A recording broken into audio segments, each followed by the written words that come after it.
So, I mean, I see from the board behind you, you are a fan of snow. So I guess that kind of leads to my first question. What do you have on your front yard right now? We have a big astronaut with he's kind of sitting down there chilling out, and he's got a big flag in his hand, just like astronauts do. They kind of stake their claim, and in his the flag is it's a big white flag with a gigantic red heart on it. Yeah, can you explain the reason for that flag?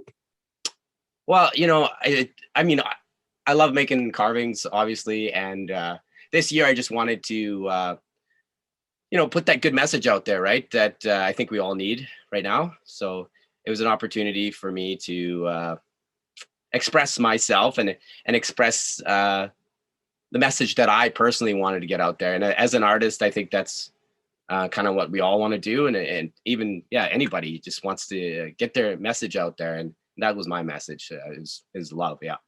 Absolutely. Your day job is graphic design, correct? Yeah. Okay, great. So then these kind of blend together in a nice little way. Yeah. How long did it take to put all this together? I'm sure you had to plan it out and everything beforehand. Yeah, it's definitely a process with like any kind of sculpting.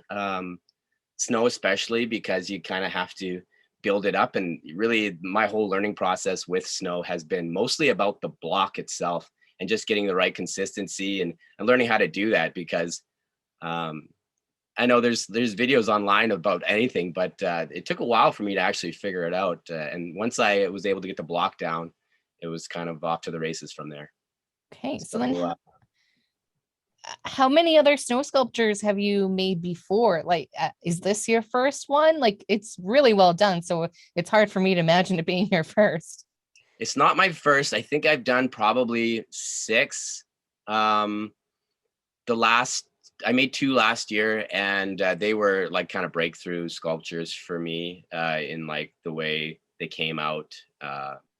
My faith and my ability with it kind of I got some wind in my sails with those two, and this year, and especially with um, the way things are, I definitely wanted to go big on this one. So Yeah, I kind of cut you off before, but how many hours do you think you put into this particular sculpture? yeah, it's kind of hard to tell because it's like a big process, like the block making and everything. So it takes like y- I was thinking about 16 hours altogether with this guy, but it's a little bit of going out for a little bit, each day, and then like for example, the blocks, they need to freeze, so you fill them up, you pack them down, you wait for them to freeze, and then and I have small molds, so I have to make multiple blocks. So and then you put them Yeah. together, and then you finally carve one day. Okay, that must have been a great day then. Yeah, when you finally get to it. But I mean, it makes it that much worthwhile too, because, well, and also a little bit daunting too, right? Because you put all of your work into this block. But it's pretty forgiving, sculpting with snow, because you can make a mistake and add snow back on, as opposed to, say, wood or something else. Okay. I, from the photo I saw, it kind of looks like the helmet glows. Can you tell me how that actually works? I'm sure it's not literally glowing. Well, I think it is glowing. Yeah, it is glowing. Oh, I have a light. I have a light underneath it. So when I look for ideas to sculpt, I look on the internet for different kinds of things to inspire me. And I actually found it's like a desk lamp of an astronaut, and his head glowed, so I thought that's great, and it adds that little bit of interactive element to it, so I made that out of ice. So I got a big yoga ball and filled it up with water and threw it in the snowbank, and it actually took like 2 days for it to freeze, which was crazy in that -30 weather. I was surprised it took so long, but yeah. So it's a big yoga ball, and then I put a big lamp underneath it, and it glows. It glows crazy bright. So very cool. So then I'm guessing you have to turn it off at night then. yeah, I do turn it off. It's like glows during the day, and then I just have like a subtle lamp on it for the evening. Very cool. How many people have stopped to look at your sculpture? Lots, many people kind of slow down. Some people do the backup which is nice. We're eating dinner inside, and then you see people stop and people get out, and I encourage people to get out and come take a look at it. It's much better up close. Yeah, but lots of people have stopped, and even when I was making it, words of encouragement and all those things. We have a wonderful neighborhood here, and everybody's thrilled about it. Very cool. Yeah, I guess your whole neighborhood is able to enjoy the art that you put out.